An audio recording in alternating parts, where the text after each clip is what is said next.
Real Exam English, Season 3, Culture. Hello and welcome to Real Exam English. Today's episode is about culture. Personally, I love learning about different cultures, and one of the joys of being an English teacher online is that I get to meet people from all over the world and find out about the way they live and their customs and traditions. So if you, like me, are a real culture vulture, then I'm sure you will enjoy this episode. In fact, I've added a photo from my travels in Indonesia, and you will hear various speakers speculating about what they can see in the image. Also in this episode, you will hear some super expressions with the word all, some brilliant use of adverbs, and possibly the most well-structured answer we have ever heard on the Real Exam English podcast. Exciting. As usual, you can find the transcript for this episode on the Real Exam English website, realexamenglish.com, and you can find details there too about classes and about donations in case you would like to buy me a beer or something like that. Come on, I love beer. Okay then, let's go with the questions. Here we go. Are you interested in the cultures of other countries? For example, their food or their music? Heck yes. I'm fascinated with Eastern/Northern European countries. I'm learning Russian, so I'm listening to lots of Russian language bands, which is great. Some amazing music coming out of there. I work for a company that's based in India, so I'm kind of interested in Indian culture as well. Less so the food, I've got to say. I do love Russian and Eastern European food, though. All over that. Yes. Some students have the opportunity to study in another country. Is this a good thing to do? I think so, yes. I would. One thing I kind of regret, although the opportunity was never presented to me while I was growing up, is just the ability to spend more than like a week or a holiday in a country. You know, just really enjoying being in a foreign country, of getting to know the culture, immersing yourself in the day-to-day of living in a different place. Yeah. I think if you have the opportunity to do that, you should grab it with both hands. Get all up in that. Two great answers there. The first question was if the speaker is interested in the cultures of other countries, and he responded, heck yes. As you can probably tell, heck is used as a way to add emphasis, and the intonation is really important. Heck yes. Another example of using heck would be influencers these days get paid a heck of a lot of money. Just bear in mind that this is informal, so you couldn't use it in an essay or other formal writing, but writing or chatting informally, absolutely. We also had this brilliant comparative structure in the first answer. I'm interested in Indian culture, less so the food. This is far nicer than just saying, but I am less interested in the food. I'll give you another example. I found the reading exercise quite easy, less so the grammar. Handy structure, that. Just after saying he doesn't like Indian food, he says, I do love Russian and European food though. This use of though at the end of the sentence is really common by native English speakers, but it's something I very rarely hear non-native speakers using. Its use here has a meaning similar to however or nonetheless. Another example would be, that's a lot of money for a pair of earphones. It's totally worth it though. They're amazing. So if you want to sound a little more native, guys, practice this. In the second answer, we heard this awesome recommendation. You should grab it with both hands. Get all up in that. This is really two separate expressions. The first one would be the most appropriate one to use in an exam situation. Grab the opportunity with both hands, which of course means you should take the opportunity. The second expression, get all up in that, is a bit more street or informal. You could use it with friends, but it would sound out of place in an exam. Actually, in the first answer, he used a similar expression when talking about Eastern European food. I'm all over that, which means I love that stuff. Again, super casual, but cool. I like it.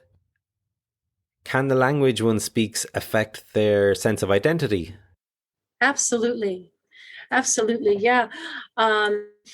It's really interesting. There's, I always mention to my students that what's the message behind the capital I in English?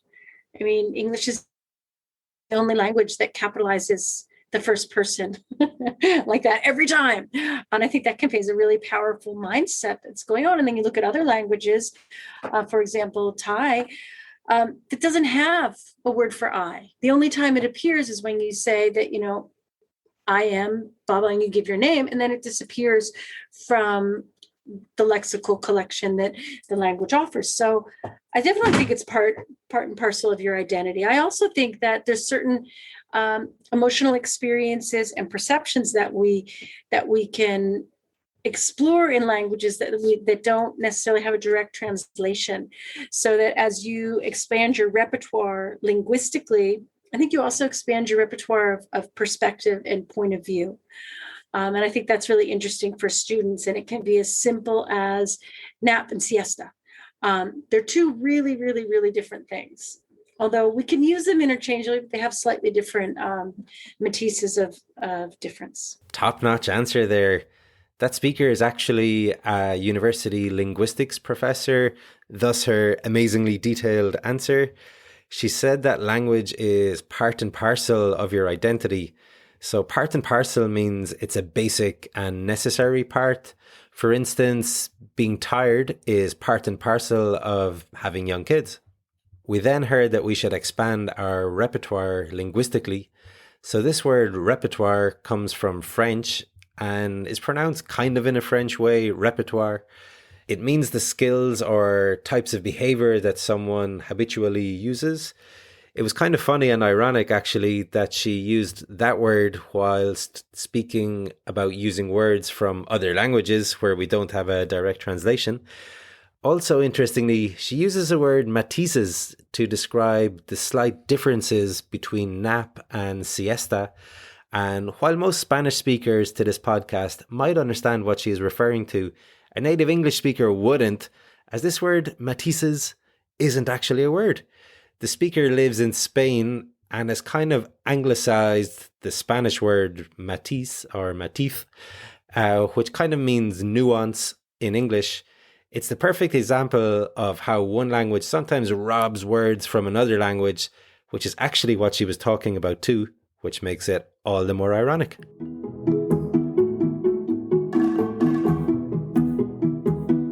Okay, it's time for a little speculation. The photograph that is being spoken about can be found on the Real Exam English blog. There's a link in the show notes, or you should hopefully be able to see it in your podcast player too. I would probably say that it's Southeast Asia. And if I could be more direct, I'd probably locate it in Thailand. And it looks like it's an offering of some sort, perhaps at one of the Watts or something like that. I look at the box, and it looks like they're a box that would be reminiscent of like a white sticky rice box. And some of the fruit platters look like they might be decorated to the highest extent, so it's almost like it would be an offering of sorts. Here's a bunch of people with fruit in bowls balanced on their head. They're on a trip. There's a huge crowd of them. It looks like they're in Thailand or somewhere like that. And I think they are going up to a temple to make some kind of offerings due to some kind of religious festivities. That's my guess. It looks like it looks like they're bringing supplies and materials, perhaps offerings for some kind of a festival. I don't think the festival started yet. I think they're preparing, because I see some of the women are dressed up in looks like festive clothing, but not all.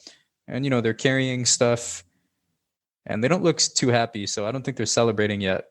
Yeah, it looks like they're bringing supplies.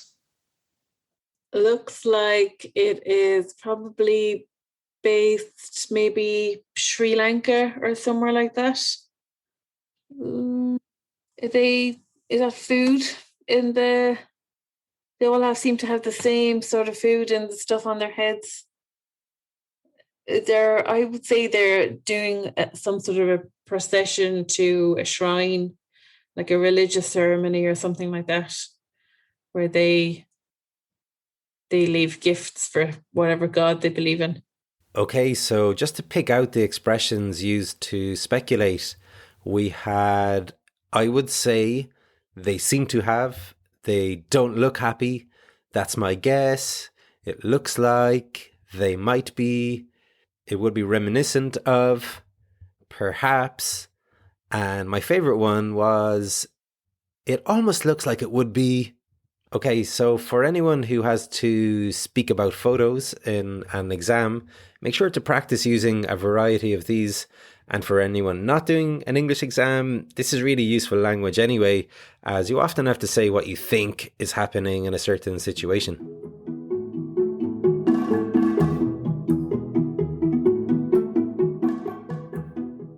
What do you think contributes most to globalization? I think there are probably 2 or 3 major factors that contributes to globalization, with the first major one being the fact that we can travel absolutely anywhere we like quite easily and relatively affordably. Most, especially in the West, most people can afford to fly anywhere on the globe without actually having to be rich.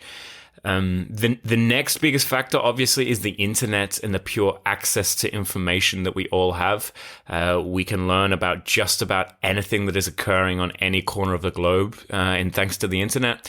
And lastly, English. English is getting bigger and bigger all the time and is becoming the global language, which is suddenly creating a situation in which so many people on the planet are able to communicate and talk with each other.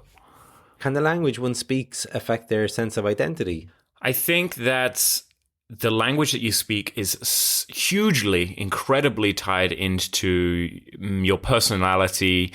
Obviously, there are huge influences from the culture in which you've grown up, but once you have spoken to enough people that are bilingual or trilingual, they will tell you that they feel like they are a different person when they speak the other language. They feel like they can't make the same jokes. They feel like they can't express themselves in the same way.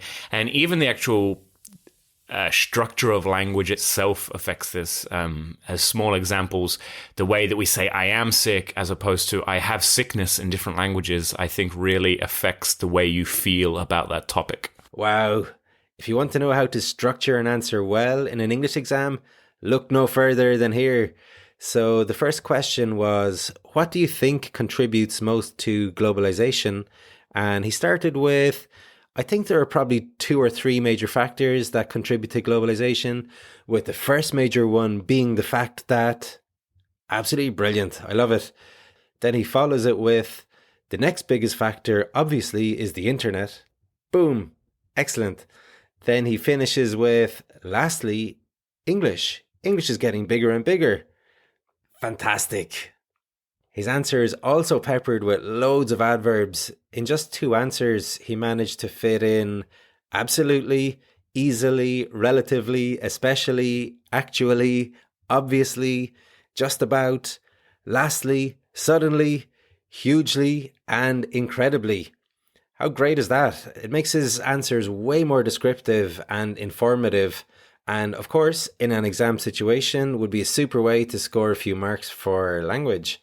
So make sure to practice using adverbs like these, both in your speaking and in your writing, particularly if you are writing something like an article, a story, an informal letter, or a review. Some people say that these days there aren't many big cultural differences between countries. Do you agree? So I'm going to be pernickety again and say I think it depends on the cultures and the countries that you're comparing. Perhaps not so much in Western cultures. And I think, some of that also applies to West versus, for example, Eastern cultures. But, there are still cultural differences. It's not all a one-size-fits-all. What do you think contributes most to globalization? The ability to travel, really. In terms of, for example, tickets that you can buy are a lot cheaper than they used to be, or Possibly not now because of COVID, but before COVID, they were definitely cheaper, which meant people could travel around more. And I think the other one is really economics, so finance and business. This has opened the door for a lot of companies to expand and to go into different countries and different markets. And so, you sort of see the same shops everywhere.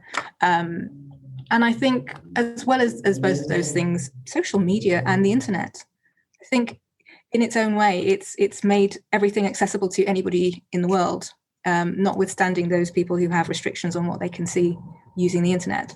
The first answer here starts with this typically British word, pernickety. She said, I'm going to be pernickety again, which means she's going to be overly fussy or putting too much emphasis on unimportant details. Like, customs officials in Australia can be extremely pernickety about what they allow you to take in. We then heard another expression with the word all. Well, in fact, it's an adjective, and that was one size fits all, or more slowly, one size fits all. This means it is suitable for everyone or every purpose. For instance, the government has taken a one size fits all approach to education. So there's actually 4 separate words which make up this one compound adjective. So this would be great to use in an exam situation, as compound adjectives and compound nouns are seen as higher level and therefore exactly what you should be using. Lastly, we heard this lovely connector, notwithstanding, which is similar to despite or not considering something. An example would be, notwithstanding my poor preparation, I'm still going to take the English exam. Or, injuries notwithstanding, I finished the marathon in 4 hours. Really nice, that kind of C2 level connector, if anything. Okay guys, that's it for today. There's some really excellent answers there, so hopefully you found some nice language that you can use going forward.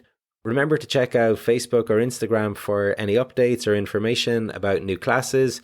For instance, I'm just starting some cheaper group classes which will have more students in the class but all the same material. This could be great for anyone who's on a budget and wants to prepare for their B2 or C1 exam with other students from all around the world. Get all up in that. Okay folks, let's call it a day for today. Till next time, all the best. Trevor.